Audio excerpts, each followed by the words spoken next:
কথা বলার সময় নেই, ক্ষুধা লেগে গিয়েছে। এত ক্ষুধা লেগেছে যে কথা বলতেই পারছি না। আমরা ক্ষুধার চোটে চলে গেলাম পৌঁছিতে।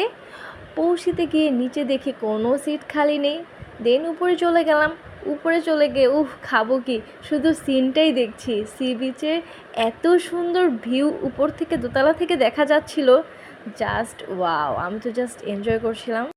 অনেকের হয়তো এর থেকে সুন্দর ভিউ দেখে খেয়েছেন, বাট গরিবের এটাই আনন্দ। বাট ক্ষুধা লেগেছে সত্যি, ট্রাস্ট মি।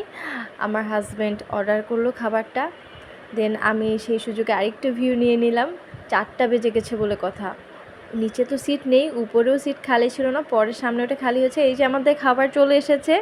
আমরা তেমন কিছুই খাবার অর্ডার করি নাই, জাস্ট রাইস, তারপরে লইট্টা শুটকি ভুনা এবং রূপচাঁদা মাছ আর বড়ইয়ের আচার। বড়ইয়ের আচারটা আমরা অর্ডার করি নাই, যেহেতু লইট্টা শুটকি এবং রূপচাঁদা মাছ অর্ডার করেছিলাম। তার সাথে ওনারা এটা আমাদেরকে এমনিই দিয়েছে। কক্সবাজারে গিয়ে যেই কটা হোটেলে আমরা খেয়েছি, ওদের রাইসটা আমার খুবই ভালো লেগেছিল। তাই আমি ভেবেছিলাম ওদের কাছে নামটা শুনে বাসায় এসে আমি সেটা কিনে খাবো। তো ওদের কাছে জিজ্ঞাসা করার পর ওরা বললো এটা চিনি গুঁড়া চালের রাইস। ভালো তো হবেই, তাই না? তো এই তো, ওদের প্রত্যেকটা আইটেম ভালো ছিল, আমার ভালো লেগেছে, আচারটাও ভালো ছিল। আমাদের খাওয়া শেষ, বাই বাই।